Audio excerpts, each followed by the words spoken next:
1.4 billion?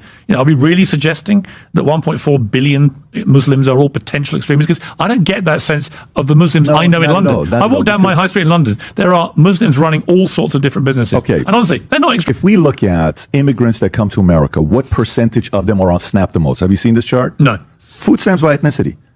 45.6% of immigrants from Afghanistan are on SNAP. 42.4% from Somalia. 35% from Iraq. So why are we... This is Patriot Pulse. Before we begin, make sure to subscribe and comment. I'll be honest, I didn't start my day expecting to watch Piers Morgan completely unravel Patrick Bet-David's argument live on his own show, but somehow that's exactly what happened. And what makes it even more surprising is how naturally Piers did it. He didn't raise his voice. He didn't get dramatic. He simply applied logic, experience, and a bit of calm pushback. And suddenly PBD's talking points started falling apart one by one. You can actually see the shift happen in real time. What began as a confident setup from Patrick quickly turned into a struggle to hold his position together.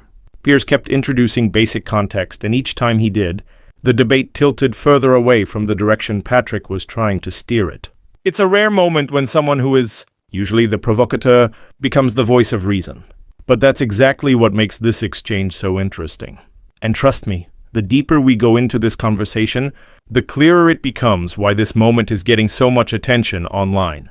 So stay with me until the end, because I'm going to break down not just what happened, but why it matters, and what it reveals about the way certain narratives get pushed in political media. Before we dive in, let me know in the comments, where in the world are you watching from? Your country, your city, whatever you want to share. I love seeing how far the Patriot Pulse community reaches. And if you're finding these breakdowns useful, go ahead and hit that like button and subscribe so you never miss a new analysis. Let's get into it. So if you look at this number, this is estimated Muslim population in UK by percentage from 83 till today. I'm sure you've seen this. 500,000 in 83, 1%. And then it cracked 1 million in 97, 14 years later. And then 2 million and then 4 million and then 4.5, some say 5 million today, 6-7% of the population. Do you think this growth, the way it's going right now, getting to 10, 20, 30%, do you think it is a good idea to keep allowing people to come in, to combine the Islam way of thinking, what their ideas are, and coexist with the Western ideology? Well, I think there are issues which are serious to be considered. For example, it's been reported there are as many as potentially 85 unofficial Sharia courts in the UK now, which are not operating under UK law. They're operating in their own law for their own communities. That clearly is not a good thing in a country like the UK. So we have a lot of Muslims who live in the UK. We've always been a very multicultural, very tolerant place. The vast majority of Muslims living in the UK have assimilated perfectly well and live perfectly peaceful and lives which contribute to society. And then you see the quite disturbing spectacle of protests, say in London, during the Israel-Hamas war, where people are brazenly supporting Hamas in these protests. And, Hamas is a prescribed terror group in the United Kingdom. That should be not happening. The sweeping migration, much of it coming from countries that have been at war, whether it's Syria, Iraq, or wherever it may be. But you've had millions and millions and millions of people deposed from their homes or fleeing war-torn situations and sweeping across the continent of Europe and wanting a better life for their families, which I completely understand. But it has got unsustainable. If you ask the Muslim Council of Britain, it'll say that 75% of Muslims in Britain have assimilated and see themselves as Brits. Yeah. I'm a Brit. I consider myself proud Brit as well, but 25% don't, depending on the numbers you look at. How would Winston Churchill today, would Winston Churchill be tolerant with the borders? Would he be like, yeah, it's okay, let him come in? No. Would he handle the threat? And think about how his wiring was. This is your world. Yeah. What do you think he would have done today? No, I think he'd have been tough. I think he'd have been very... In what way? Well, I think he'd have been very protective of our borders in a way that was very protective against the threat of Nazism to our way of life. What would Churchill have done? What do you think he would have done? I think what would he have done? Seriously, what do you think he would have done? Just think his profile. I certainly think right now he would have put the clamps down on more people coming would in. He have sent, would he have sent anybody back from the 7% that came here? How would he have treated some of the criminals? How would he have treated some some of the some of the stuff that's going on. So I would say he certainly wouldn't have just picked out the Muslim community. We have a lot of different religions, nationalities living in the UK. I don't think he would have singled out Muslims. I think what he would have taken a more pragmatic view and gone, we have too many people in this country now. There's too much pressure on our public services. Some people are going to have to leave. I don't know why they're not sort of tougher on the French. You've got to do a deal with the French on this. You've got to say, look, sorry, you're letting all these people get on these boats. Once they're at sea, there's hardly any way to stop them. And then once they wash up on our shore, they are legally allowed to remain as potential asylum seekers. Would you be okay with a Muslim prime minister of UK? Yeah.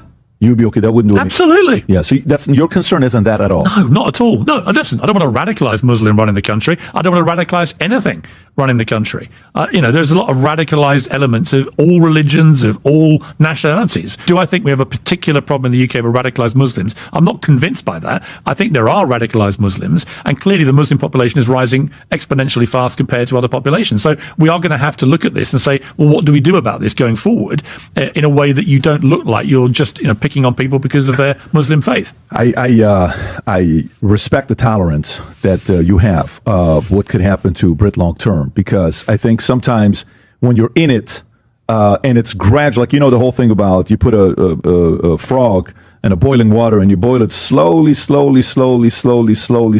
then boom, he's dead. It's too late, right? I think sometimes when people are in it, they're like, yeah, well, it's okay with this, it's okay with that, it's okay with this.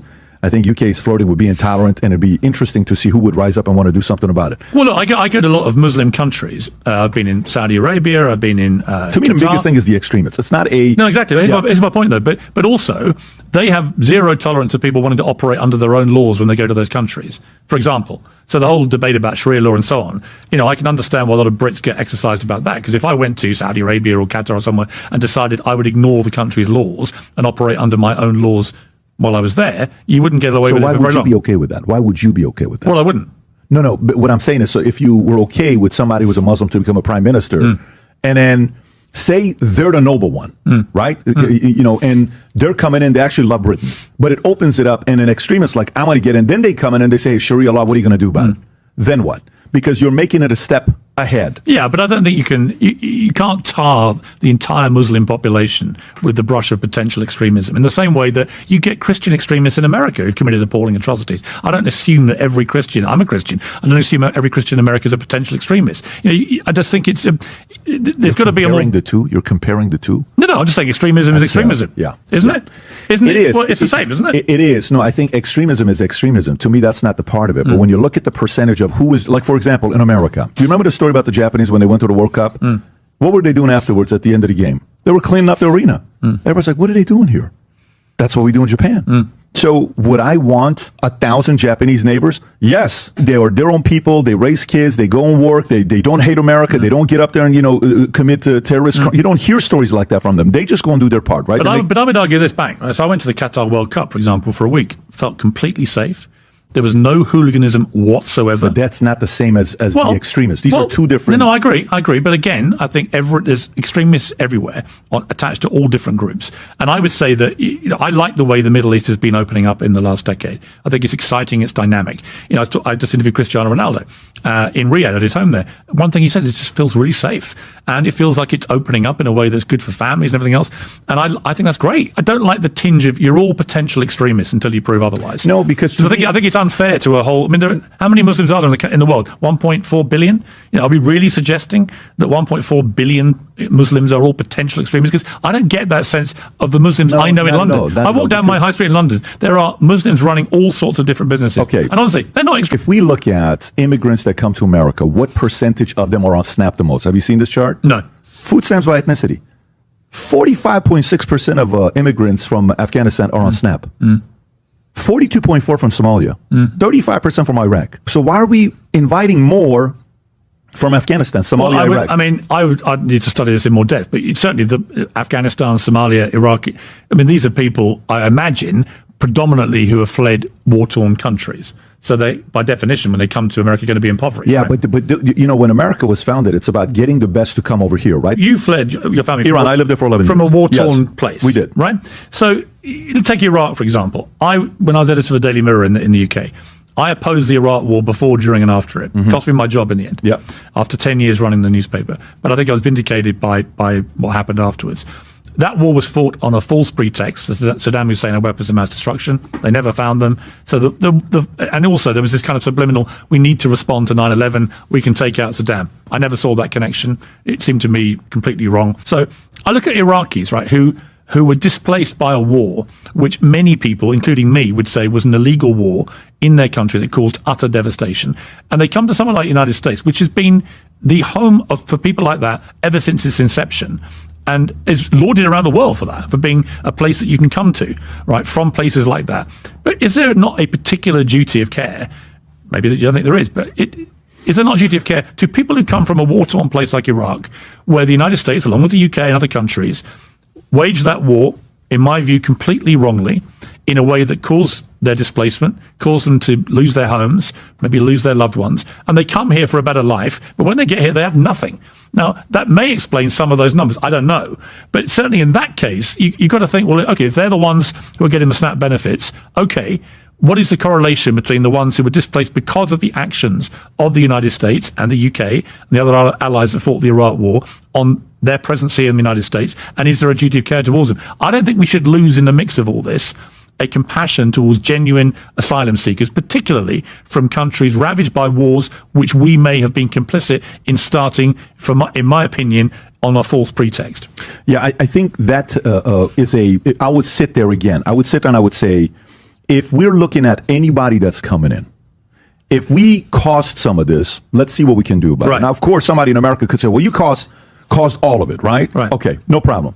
But if you're coming to America and you hate America, I have no tolerance for you. And by the way, the argument, some people in America are like, look, we don't want anybody else to come in here. This is plenty, right? There are people that I've had on the podcast that wouldn't even want me to be here right now. They're like, you know, you got lucky getting in here, which is their argument. They have the right to have that argument. How wrong is that argument? I will tell you, like, so if somebody's born in America and they're kind of like, look, man, yeah, maybe we got lucky with you, Pat, but we got a lot of ones that came through and we didn't get lucky with that. Hate America. I would add the caveat of the Iraq caveat, which is if you go and bomb a country and you destroy people's lives, I do think a country like the United States, most prosperous country in the world, does have a duty of care to bring some of those people into its country, as it has done with the Iraqi community in the United States. What if that's a royal screw-up on another administration that you never agreed with them? Because Trump doesn't agree with Bush. So maybe he's saying, I didn't do that. Bush did that. That wasn't my doing. I'm changing it. What makes this entire exchange so fascinating is how quickly the conversation shifts from what Patrick Bet David expected to happen to what actually unfolded. You walk into a discussion anticipating one outcome, and suddenly the roles reverse. And that's exactly what happened here. PBD came into this conversation, ready to push his usual narrative, one he's repeated many times. Narrative that frames Muslim communities as a looming threat to Western society. It's a pattern anyone who watches his content has seen before. But unexpectedly, it was Piers Morgan, someone known for sharp takes and provocative debates, and who ended up grounding the conversation in something far more important.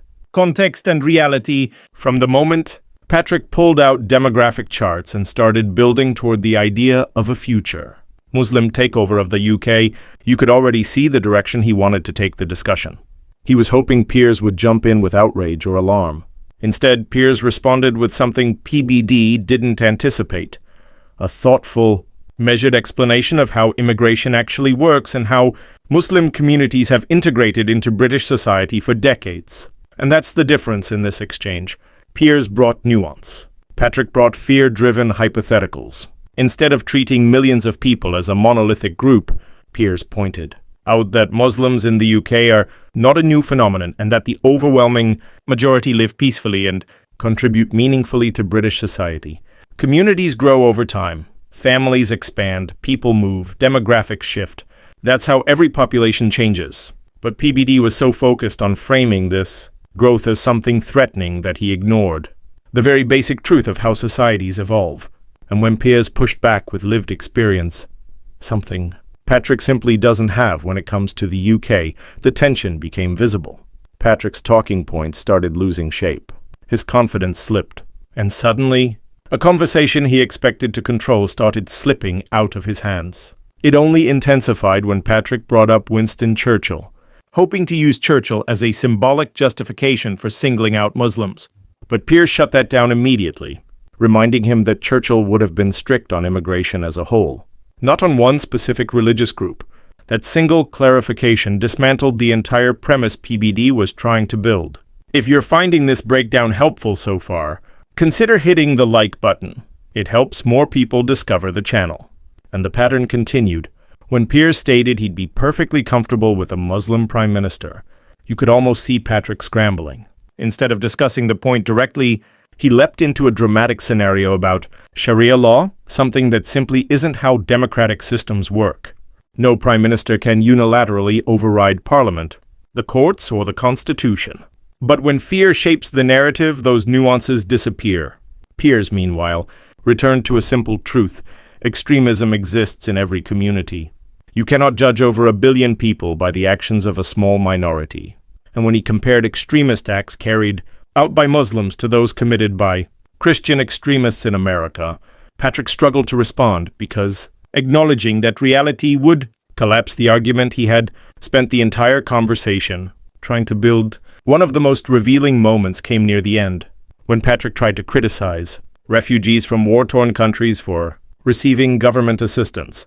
But Piers immediately pushed back with a point many forget. The United States, alongside allies, played a role in destabilizing several of those countries. If conflict and displacement are partly the result of foreign intervention, it's reasonable to expect responsibility and compassion in return. And then came the moment that truly underscored the disconnect. Piers reminded Patrick that he himself came to the United States under difficult circumstances, effectively, pointing out the irony in criticizing others who are seeking the same chance at safety and stability. It was a gentle but powerful reminder that empathy and consistency matter when discussing immigration and national identity. By the end of the discussion, the contrast couldn't have been clearer.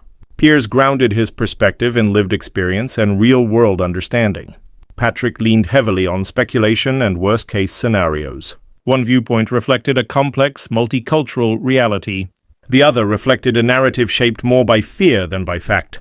And what this conversation demonstrates is something larger about media discourse.